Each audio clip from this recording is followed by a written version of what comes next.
You know that John Cena claims that 71% of the revenue made off WWE merchandise solely comes from him. Before he was the American Nightmare, there was something that Cody Rhodes had that not many people even know about. Just days before his first run with WWE came to an end, WWE producer released a video of Cody Rhodes on YouTube, showing him portraying a new character, one that would actually never make it to television.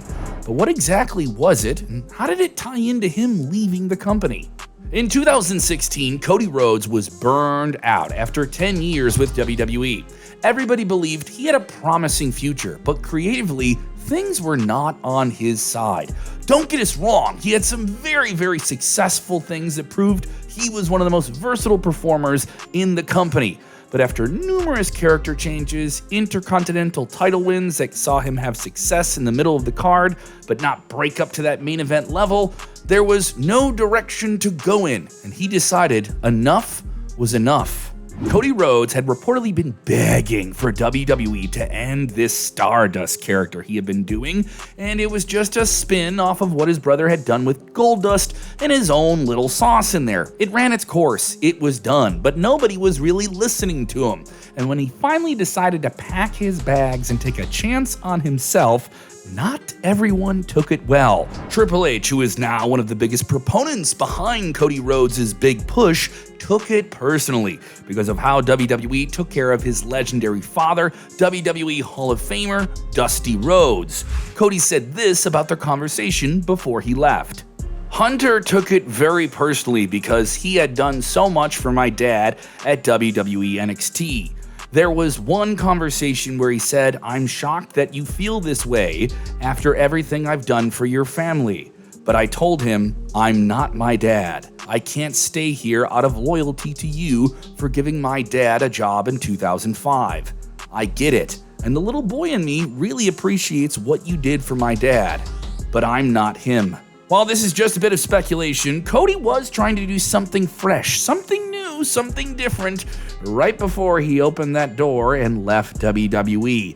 WWE canceling plans for a fresh, new character for Cody may have been the straw that broke the camel's back. Right around this time, Cody had filmed a segment where he and Brandi Rhodes, then known to WWE fans as ring announcer Eden Styles, brought their relationship to the TV screens. It had been known that they were an item and had been married, but this is the first time we were seeing this, and Cody became a Tony Stark-like character. Yeah, from the Marvel movies. You heard that right. It's the name Rhodes Industries. Does that sound familiar? We don't blame you. Yes, Rhodes being the rival villain to Tony Stark and Iron Man in Marvel Comics. But to give you a breakdown, here is what the video is actually about. Cody Rhodes plays the role of a Tony Stark-like industrial billionaire with his beautiful wife by his side. While he first rants about getting overlooked, his wife takes over for the next 80 seconds or so, complaining about how Rey Mysterio gets a tour bus despite only working 10 to 15 days a year, while Cody Rhodes has to settle for flying coach. She proclaimed that Cody Rhodes was a diplomatic icon in Egypt. We'll have to call someone in Cairo and ask about that. Brandi then said that Cody isn't a, quote, indie darling, which is incredibly ironic because when he left WWE, he became the biggest independent wrestling star in the world. Yeah, that happened. Referring to him as their heir of the Rhodes dynasty and the future of WWE, she concluded by asking the viewer if she opened people's eyes after opening her mouth.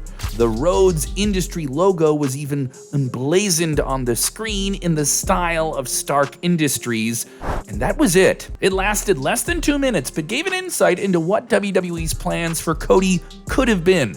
Why was it scrapped? Nobody knows exactly, but it could have possibly changed Cody's future, and maybe even the future of WWE. Retrospectively, the realistic answer is probably no. Timing is everything, and to put it simply, Cody wasn't the company's go-to guy at the time. You could argue since 2016 was a pretty amazing year for WWE post-WrestleMania. You had The Shield blowing up, SmackDown Live was hitting it. Cody himself was far away from the performer at the top of everyone's attention.